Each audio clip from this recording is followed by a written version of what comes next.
Hi, welcome to day 163. So, one of the things that we're looking at now is that judgment creates the sense and also the perception of separation, and that without judgment, what we would experience is true perception or unity consciousness. Yesterday, we spent some time, maybe today for you, depending on when you're watching the video. We spent some time looking at this 8 times for 2 minutes each.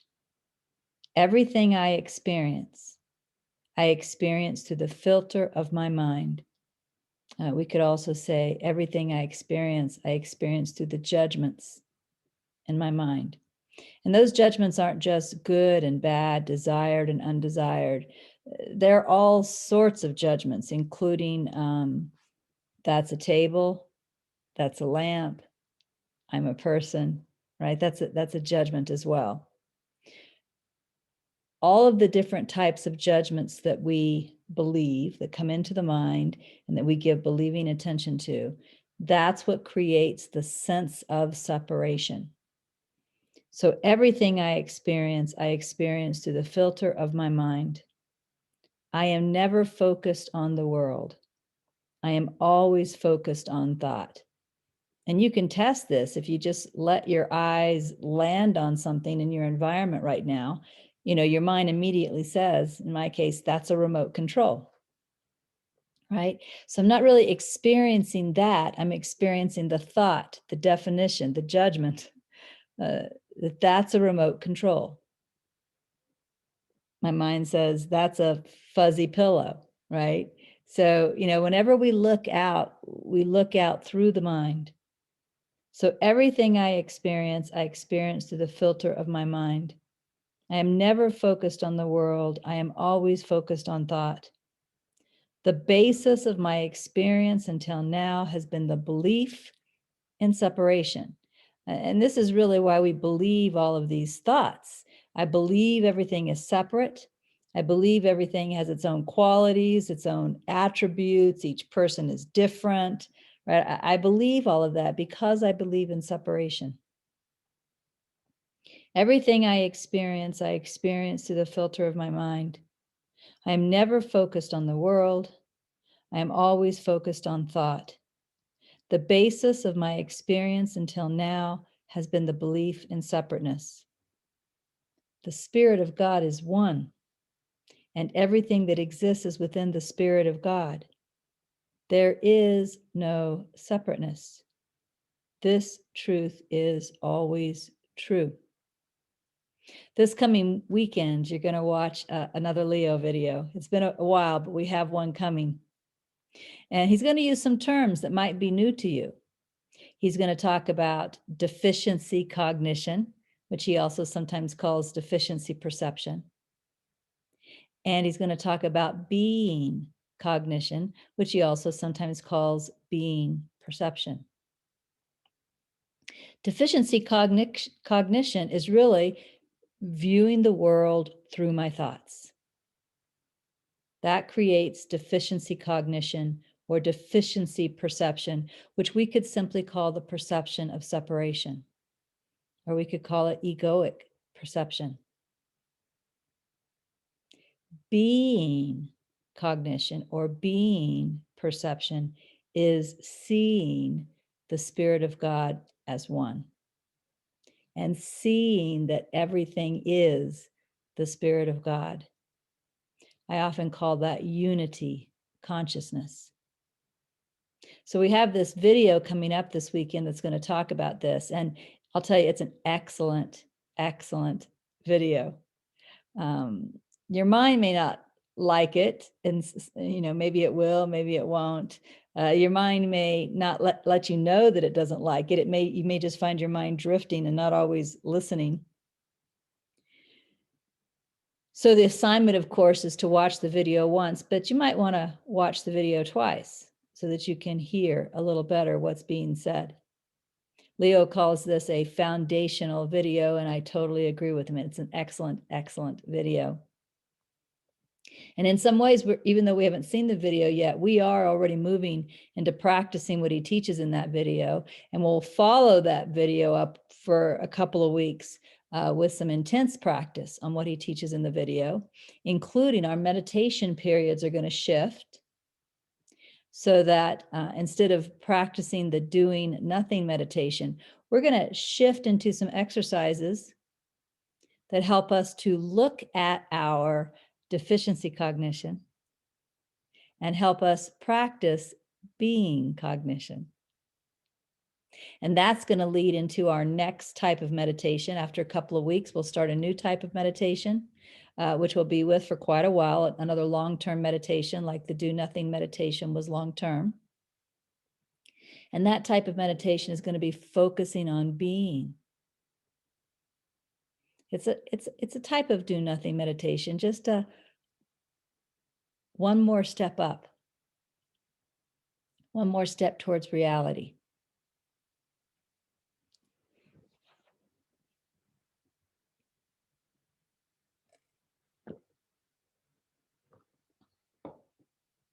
So this week is our last week with the do nothing meditation as our sole type of meditation. But starting at the end of this coming week, we're going to move into the exercises that are inspired by this weekend's video. And the exercises are going to be very specific every day. You'll be asked to do the exercises for 15 minutes, which of course is our minimum meditation time, or up to 30 minutes if you want. And I know that some of you like to meditate longer. So I just want to say that if you want to, you can follow the cognition practice with do nothing meditation. So for example, let's say you're using the videos. Let me just show you how to get to the video playlist, because if you decide to do the do nothing meditation on your own and you're using the videos, you might want to use that playlist. So let me share my screen.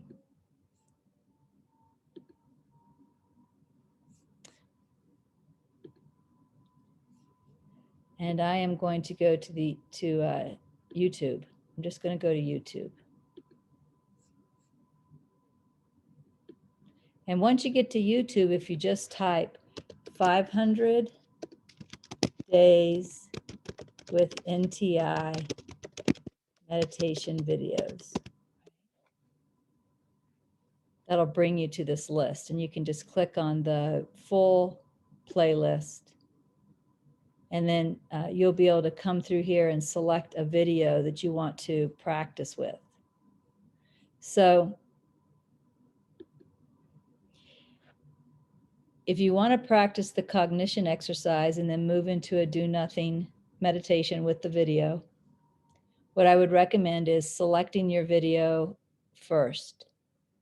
And I would also recommend a video without music, and most of them don't have music. So that's pretty easy. You know, might have nature sounds or something, waves, birds, wind, but something other than music.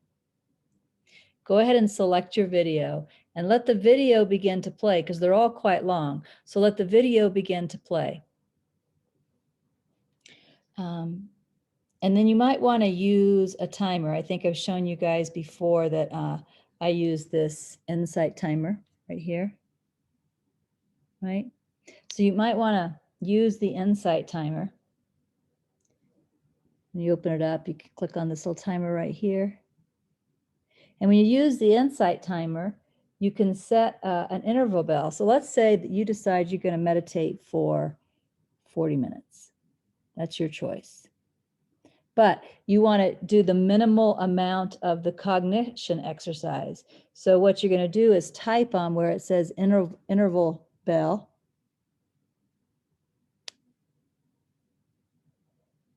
And then you can click on at the very top, add a bell. And then you could set that bell for 15 minutes. And you can choose the type of sound you want for your interval bell.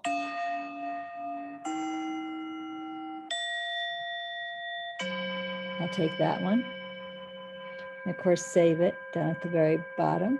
Sorry. It's a little hard to do this backwards. It's like looking in a mirror.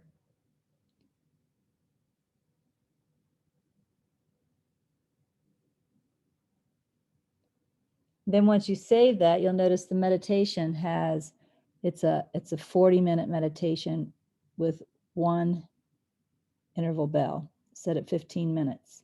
So in that case, once I hit start, I would begin with the cognition practice for the day. And I would do that cognition practice for the first 15 minutes till that bell goes off. And remember, I have the video already playing. I start the video at the beginning of the meditation. My eyes are closed during the cognition, or they might be open because you can be looking at a photograph or looking at something in the room. But I'm not really paying attention to the video during the cognition.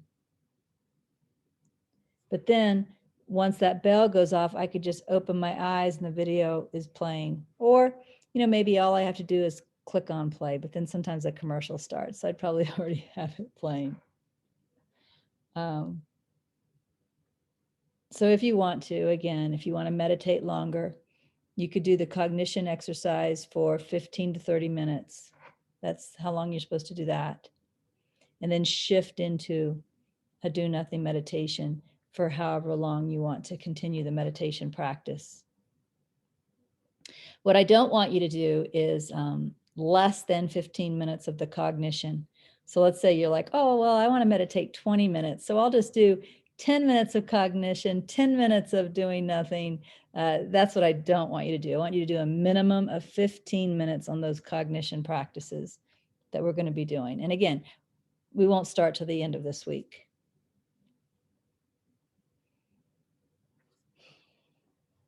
Let me look at some of the stuff that we looked at this week when we were reading NTI, which has to do with what we're going into, this practice with deficiency cognition and being cognition. So when we were looking at NTI Luke chapter 14, verses 15 to 24, one of the things that we read was, without the judgments that separate, there could be no separateness. Without the judgments that separate, there could be no separateness. So in the absence of judgment, there is only one. So the judgments that separate, that's the deficiency cognition. And the being cognition is the seeing of unity consciousness, seeing only one. There's also a sentence here in the same section of NTI that says, there will be fear and doubt and confusion about whether you should do what I have asked you to do. And that's to look at our judgments and give willingness not to believe them. There will be fear and doubt and confusion about whether you should do what I have asked you to do. In other words, the ego is going to show up in the mind saying that it doesn't make sense to let go of that judgment. And for example, maybe that judgment against that person protects me, is what the ego is saying. Or without my judgments, I'm just going to be a doormat, is what the ego is saying, or something else. So there will be fear and doubt and confusion about whether you should do what I have asked you to do. So how do we transcend that fear or doubt or confusion? Really with our desire to see the Spirit of God as one. Because we can't truly see and directly experience the Spirit of God as one if we keep our judgments, because with the judgments separate. And without the judgments that separate, there could be no separateness. So in the absence of judgment, there is only one, knowing that. This is why we want to let go of our judgments, regardless of what they are and regardless of what the ego says about them, how much the ego values that judgment. They're keeping me from being able to experience directly unity consciousness, which is being cognition, which is the Spirit of God as one.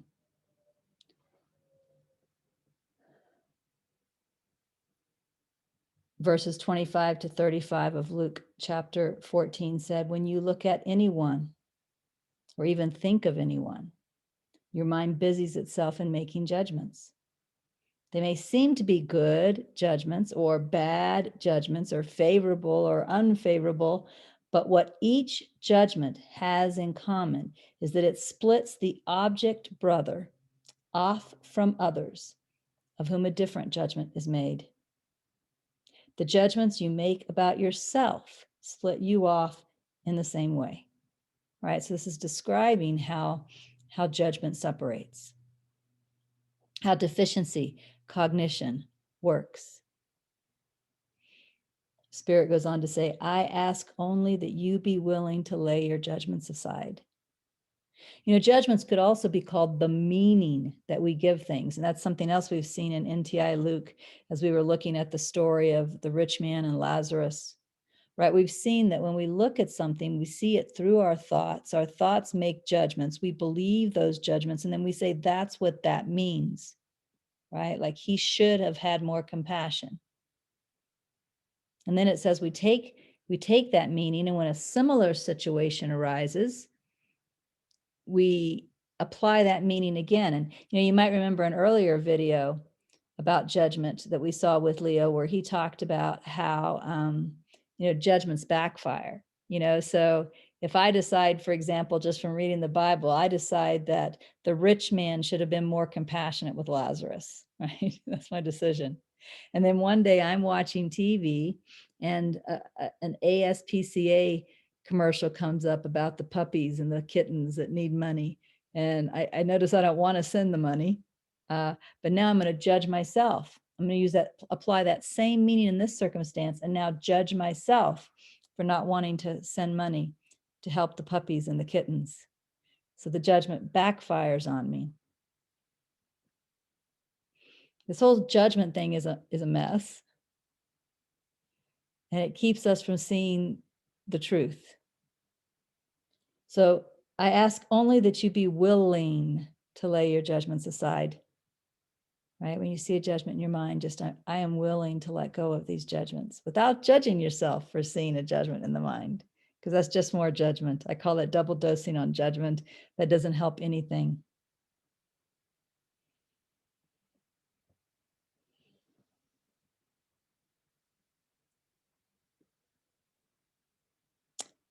In NTI Luke chapter 15, there's a section that says, I have told you before that the truth is always true.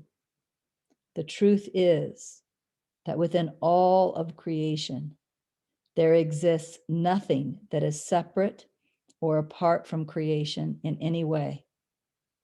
I do not mean that each thing you see is a part or an element of creation, yet somehow independent as well. I mean that there is no independence. Everything that exists is one. And Leo will talk about that in this coming video. When you look at the world or think of the world, you accept that everything that is not of your body is separate and apart from you. Your friends and family are separate. The furniture within your house is separate. Even the clothes that you are wearing on your body are seen as separate from you. I am saying this is not true. This perception is illusion, right? And as we've seen, it's our judgments that keep this perception, deficiency perception or deficiency cognition, in place. So this coming week, you're going to be, again, continuing the do nothing meditation until the end of the week. But you're going to be doing a lot of exercises where you are looking at the meaning that you give. So for example, on day 164, whenever you are upset to any degree, just mildly annoyed even, right? Whenever you are upset to any degree, look to see what meaning you are giving the situation. That meaning is the judgments or the result of the judgments. And again, we take that meaning and reapply it in different places. So it's really a big mess. It's a big mess because the meanings get made up in the first place and then reapplied, and they become a little more firm in our mind, and then reapplied and they become a little more firm in our mind. And this is why the perception of separation is so firm, so real seeming. On day 165, you'll do a very similar type of exercise, looking at the meaning that you give to situations. Day 166, again, very, very, very similar, maybe even the exact same exercise. Yes, the exact same exercise, 3 days in a row. Day 167, doing that again. Day 168, the exercise shifts just a little bit. Day 169, the exercise shifts again, or actually it's still be the same as 168, but it's just a little different than what we were doing earlier in the week. And day 169 is also when you're going to do your first cognition practice meditation. So